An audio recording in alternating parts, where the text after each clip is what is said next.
وقت نہیں ہوگا، نماز جو ہے وقت سے پہلی پڑھی ہوئی نماز جو ہے وہ نماز نہیں ہوتی۔ مثال کے طور پر مغرب کا وقت شروع ہوتا ہے سورج غروب ہونے کے بعد، اگر کوئی شخص مغرب کی نماز سورج غروب ہونے سے پہلے پڑھے گا تو اس کی نماز مغرب کی نہیں ہوگی، پہلا فرض۔ دوسرا فرض یہ ہے کہ انسان کے جسم کا پاک ہونا ضروری ہے، اگر جسم ناپاک ہے تو انسان کی نماز جو ہے وہ نہیں ہوگی۔ اسی طریقے سے انسان کے تیسرا فرض، انسان کے کپڑوں کا پاک ہونا ضروری ہے، اگر انسان کے کپڑے پاک نہیں ہوں گے تو نماز نہیں ہوگی۔ اسی طریقے سے جگہ کا پاک ہونا ضروری ہے، اگر جگہ پاک نہیں ہوگی تو نماز نہیں ہوگی۔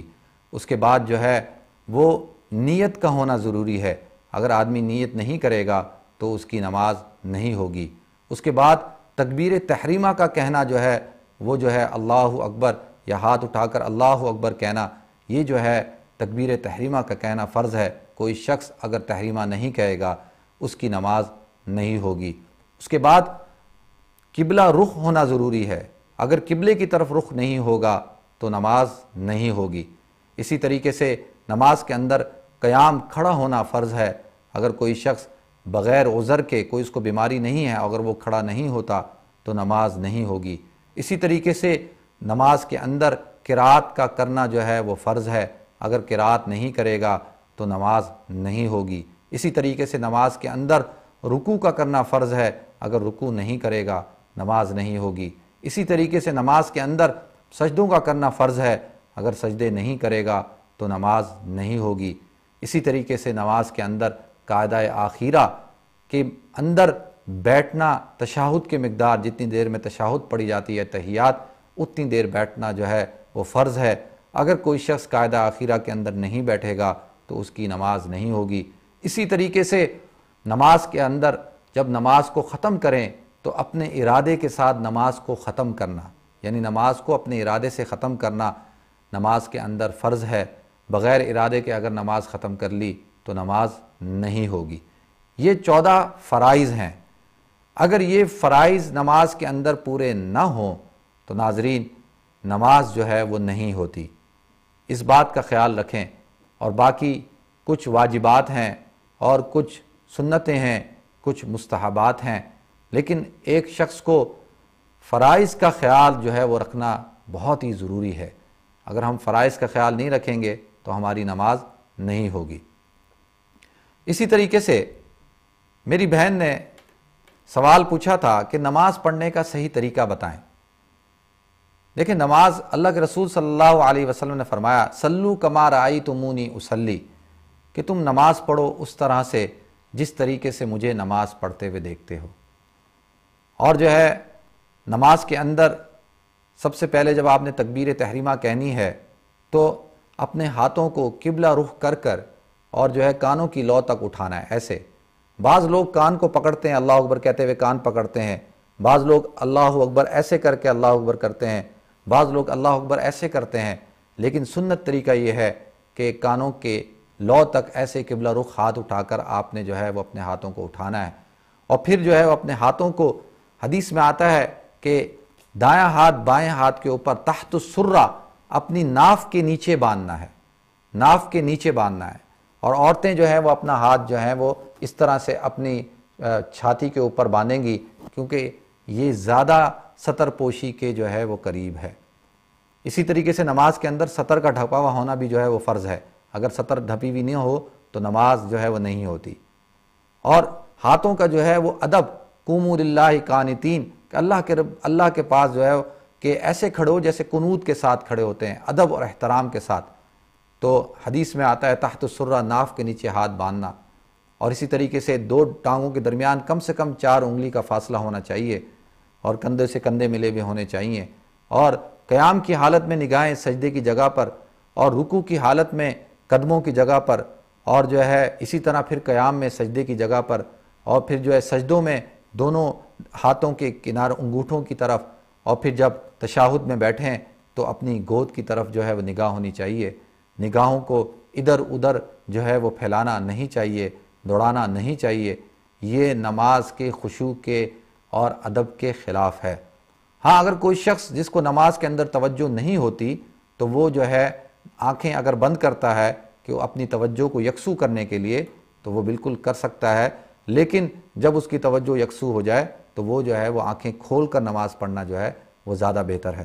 اور نماز کے اندر جو فرض نماز ہے، اس فرض نماز کے اندر ہم نے صرف ثنا پڑھنی ہے اگر ہم امام کے پیچھے پڑھ رہے ہیں، اور باقی کوئی نہ سورہ فاتحہ کی تلاوت کرنی ہے نہ سورت کی تلاوت کرنی ہے۔ فقرؤوا ما تیسر من القرآن، اور جو ہے اور لا صلاۃ جو الا بفاتحۃ الکتاب والی حدیث ہے، وہ حدیث جو ہے وہ مفرد کے لیے ہے کہ جب ہم اکیلے نماز پڑھیں تو ہمیں سورہ فاتحہ بھی پڑھنی ہے اور سورت بھی پڑھنی ہے۔ اور قراءۃ الامام فقراءۃ لہ، اللہ کے رسول صلی اللہ علیہ وسلم نے فرمایا کہ جو شخص امام کے پیچھے نماز پڑھتا ہے وہ قراءت نہیں کرے گا، امام قراءت کرے گا، امام کی قراءت اس کی قراءت کے لیے کافی ہے۔ باقی تسبیحات امام بھی پڑھے گا اور مقتدی بھی پڑھے گا، رکوع کی بھی، سجدے کی بھی، اور درود شریف اتحیات امام اور مقتدی دونوں پڑھیں گے۔ لیکن اگر ہم انفرادی نماز پڑھ رہے ہیں تو انفرادی نماز جو فرض ہے اس کے اندر ہم نے پہلی رکعت میں ثنا پڑھ کے سورہ فاتحہ پڑھ کے سورت پڑھنی ہے، دوسری رکعت میں بھی سورہ فاتحہ پڑھنی ہے اور سورت پڑھنی ہے، تیسری اور چوتھی رکعت میں صرف اور صرف سورہ فاتحہ پڑھنی ہے، سورت نہیں پڑھنی۔ بہت سارے لوگ امام کے پیچھے کھڑے ہو کر نماز پڑھ رہے ہوتے ہیں اور وہ بھی پیچھے سے جو ہے خود بھی تلاوت کر رہے ہوتے ہیں اور امام بھی تلاوت کر رہا ہوتا ہے، تو یہ سنت طریقے کے خلاف ہے۔ قرآن کہتا ہے فَإِذَا قُرِئَ الْقُرْآنُ فَاسْتَمِعُوا لَهُ وَانصِتُوا، کہ جب قرآن پڑھا جائے تو قرآن کو فَاسْتَمِعُوا لَهُ، اس کو غور سے سنو، وَانصِتُوا، اور خاموش رہو۔ یہ امام حنیفہ اہل سنت والجماعت کا عقیدہ ہے کہ امام کی قرات جو ہے وہ مقتدی کی قرات کے لیے کافی ہوتی ہے۔ ناظرین، سنت بہت زیادہ ہیں، واجبات ہیں، اور نماز کو جو ہے بڑے اہتمام کے ساتھ پڑھنا چاہیے۔ کسی نے کسی بزرگ سے پوچھا کہ آپ بڑی خشوع اور خضوع کے ساتھ نماز پڑھتے ہیں، اس کی کیا وجہ؟ تو انہوں نے فرمایا کہ میں اپنی ہر نماز کو آخری نماز سمجھ کے پڑھتا ہوں، کہ پتہ نہیں کہ اس نماز کے بعد مجھے دوسری نماز میسر ہو نہ ہو اور کہیں میرا انتقال نہ ہو جائے، تو لہٰذا میں اس وجہ سے میری نماز کے اندر اللہ خشوع پیدا کر دیتے ہیں، خوف کی کیفیت پیدا کر دیتے ہیں۔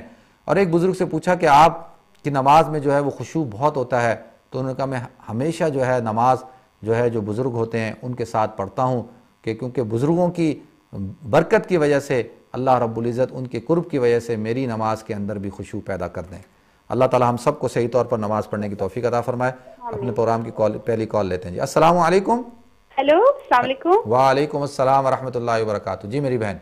جی مفتی صاحب۔ جی جی جی، کیا حال ہے آپ کا؟ اللہ کا شکر، خیریت سے۔ جی کیا حال ہے آپ کا؟ الحمدللہ ٹھیک ہوں، آپ ٹھیک ہیں؟ ہاں جی میں ٹھیک ہوں۔ جی جی فرمائیں۔ ہاں جی میرے بھائی، آپ کا پروگرام بہت اچھا ہے، بہت شکریہ۔ اور ماشاءاللہ میں بالکل ٹھیک ہوں۔ جی جی اور میرا آپ سے 2 سوال ہے۔ جی جی جی تو ذرا میرے اس سوالوں کا جواب دے دیجیے پلیز۔ جی جی ضرور دیں گے، آپ بتائیں۔ جی میرا ایک یہ سوال ہے جی کہ نا آج سے 3-4 سال پہلے کی بات ہے، تو میرے خواب میں نا 2 لوگ آئے تھے جو ہمارے ملنے والے ہیں۔ جی انہوں نے حج کیا ہوا ہے۔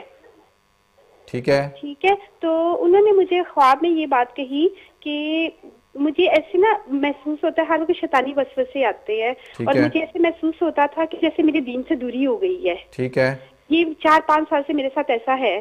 ٹھیک ہے، تو انہوں نے، جو لوگ مجھے خواب میں آئے، انہوں نے مجھے یہ کہا کہ نا تم نا دائرہ اسلام سے خارج ہو چکی ہوئی ہو۔ ٹھیک ہے، ٹھیک ہے، اس چیز کی میں بہت مجھے پریشانی ابھی تک ہے۔ تو میں کوئی نماز بھی پڑھتی ہوں، کوئی دعا بھی کرتی ہوں، تو مجھے ایسے لگتا ہے کہ جیسے میں تو دائرہ اسلام سے فارغ ہو چکی ہوئی ہوں، تو کیا کہتے ہیں میری یہ کوئی نماز یا دعا کی کوئی قبولیت نہیں ہے۔ ٹھیک ہے، اور دوسرا کیا سوال ہے میری بہن آپ کا؟ ہمارے گھر میں جو بھی کوئی پریشانی آتی ہے تو میں سمجھتی شاید میری گناہوں کی کوئی سزا ہے۔ ٹھیک ہے، اور کوئی سوال آپ کا؟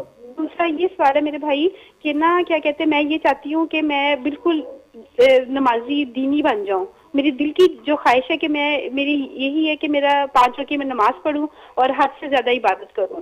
ٹھیک ہے، تو اس کے لیے مجھے کچھ بتا دیں، اور جو میں نے آپ کے ساتھ پہلا سوال کیا اس کا مجھے جواب دیجیے۔ ٹھیک ہے، میں انشاءاللہ بتاتا ہوں آپ کو۔ جی بہت شکریہ جی آپ کی کال کرنے کا۔ ایک اور کال لیتے ہیں۔ السلام علیکم۔ السلام علیکم۔ وعلیکم السلام۔ جی فرمائیں۔ جی میری بہن پوچھیں، آپ آن ایئر ہیں۔ جی اچھا، آن ایئر ہے؟ جی جی آپ آن ایئر ہیں، بات کر رہی ہیں آپ مجھ سے۔ جی جی میں نے یہ آپ سے پوچھنا تھا کہ میرا آپریشن ہوا تھا پچھلے سال، جی پیٹ کا بڑا آپریشن، ٹھیک ہے. اس کے بعد میں نماز پڑھتی ہوں لیکن چیئر پہ بیٹھ کے، کیونکہ میں تھوڑا سا ویٹ بڑھ گیا اور پیٹ آگے نکل آیا. ٹھیک ہے. تو نیچے بیٹھ کے عورتوں کی طرح جو سجدہ کرنا ہوتا ہے نا وہ نہیں کر سکتی، تو مردوں کی طرح بھی نہیں کر سکتے اس پوزیشن میں، تو اس لیے میں پھر چیئر پہ بیٹھ کے نماز پڑھتی ہوں. تو کیا وہ ٹھیک ہے؟ اشارے سے آپ سجدہ کرتی ہیں؟ ہاں، ٹھیک ہے. چیئر پہ بیٹھ کے جیسے کرتے ہیں نا. ٹھیک ہے. اور کوئی سوال ہے آپ کا میری بہن؟ مجھے سمجھ نہیں آتا لیکن میں کر رہی ہوں اس طرح. ٹھیک ہے، انشاءاللہ میں بتاتا ہوں. Thank you. بہت شکریہ آپ کی کال کرنے کا. اچھا، ایک تو میری بہن نے سوال پوچھا ہے کہ انہوں نے 3-4 سال پہلے خواب دیکھا. دیکھیں میری بہن، خواب جو ہوتا ہے اس کی اگر کوئی تعبیر ہوتی ہے تو وہ زیادہ سے زیادہ 5 مہینے یا زیادہ سے زیادہ جو ہے 1 سال کے اندر ظاہر ہو جاتی ہے. اچھا، آپ نے 3-4 سال پہلے خواب دیکھا، کچھ لوگوں نے آپ کو کہا کہ آپ دائرہ اسلام سے خارج ہو چکی ہیں. دیکھیں میری بہن، ایسا ہرگز نہیں ہے کہ کوئی آدمی کوئی خواب میں آ کے کسی کو دائرہ اسلام میں داخل کر لے اور وہ اپنی زندگی میں وہ کفر پہ رہے، کوئی کافر آدمی. تو خواب کے اندر دائرہ اسلام میں داخل ہونے سے کوئی اسلام میں داخل نہیں ہوتا، اور خواب کے اندر کسی کے دائرہ اسلام سے خارج کرنے سے کوئی دائرہ اسلام سے خارج نہیں ہوتا. بلکہ حقیقی زندگی میں بھی اگر کوئی کسی کو کہے کہ تم مسلمان نہیں ہو تو کسی کے کہنے سے کوئی آدمی کافر نہیں ہوتا. تو لہذا الحمدللہ اللہ کا شکر ہے آپ مسلمان ہیں. اور ان خوابوں کے اوپر جو ہے وہ سم ٹائم جو ہے اضغاث و احلام، یہ جو شیطانی خواب ہوتے ہیں یہ آتے ہیں اور انسان کو وہ گمراہ کرنے کے لیے جو ہے وہ اس قسم کے خواب شیطان جو ہے وہ دکھاتا ہے. تو لہٰذا آپ اس خواب کی طرف توجہ نہ دیں. پھر آپ نے یہ پوچھا کہ جی وہ آپ چاہتی ہیں کہ دیندار ہو جائیں. دیکھیں جو آدمی چاہتا ہے کہ دیندار ہو جائے تو اس کی چاہت پہ تو وہ ہو سکتا ہے دیندار. دیندار ہونے کے لیے کوئی کسی خاص مراقبے کی، کسی خاص وظیفے کی ضرورت نہیں ہوتی، انسان کی چاہت ہی ہوتی ہے. والذین جاہدوا فینا لنہدینہم سبلنا. جو شخص کوشش کرتا ہے تو اللہ کہتے ہیں ہم اس کے لیے ایک راستہ نہیں کئی راستے کھول دیتے ہیں. تو الحمدللہ آپ سب سے پہلے تو جو ہے باوضو رہا کریں اور جو ہے وہ زیادہ سے زیادہ جو ہے وہ استغفار کیا کریں، قل اعوذ برب الفلق، قل اعوذ برب الناس پڑھا کریں اور نمازوں کی پابندی کرنا شروع کر دیں. آپ انشاءاللہ آہستہ آہستہ آپ دیکھیں اللہ رب العزت آپ کو کامل طور پر ایک دیندار اور ایک کامل رابعہ بصری جیسا مقام بھی اللہ آپ کو عطا فرما سکتے ہیں. اور یہ کہتے ہیں نبوت کا دروازہ بند ہو چکا لیکن ولایت کا دروازہ ابھی بھی کھلا ہوا ہے، اور کوئی بھی آدمی اپنی عبادات اور مجاہدے کے ساتھ، ریاضت کے ساتھ ولی بن سکتا ہے. تو بے شک آپ بھی اللہ کا ولی جو ہے اللہ کی ولیہ بن سکتی ہیں. اسی طرح سے میری ایک بہن نے سوال پوچھا ہے کہ جی ان کا آپریشن ہوا تھا، وہ بیٹھ کر جو ہے وہ نماز پڑھتی ہیں چیئر کے اوپر. دیکھیں اگر کوئی آدمی بیمار ہے، کوئی آدمی مریض ہے، معذور ہے، تو یقیناً وہ بیٹھ کر نماز پڑھ سکتا ہے.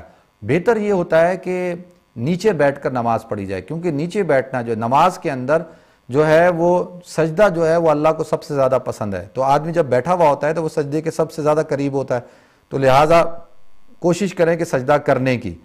اگر کوئی آدمی ایسا بیمار ہے کہ وہ سجدہ نہیں کر سکتا اور وہ نیچے نہیں بیٹھ سکتا تو پھر اس کے لیے اجازت ہے کہ وہ کرسی پہ بیٹھ کر نماز پڑھے. اور جو ہے پھر بھی اگر کھڑا ہو سکتا ہے تو کھڑا ہونا فرض ہے، کھڑا ہونا ضروری ہے.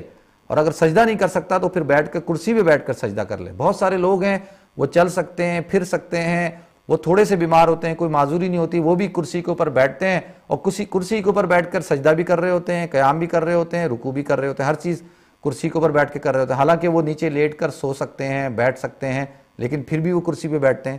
تو یہ بات جو ہے وہ مناسب نہیں ہے. آپ بالکل اشارے سے جو ہے وہ سجدہ کر سکتی ہیں، جس طرح میں نے بتایا اس طرح بھی کر سکتی ہیں. اللہ تعالیٰ آپ کو جو ہے وہ کامل طور پر ثواب بھی عطا فرمائیں گے.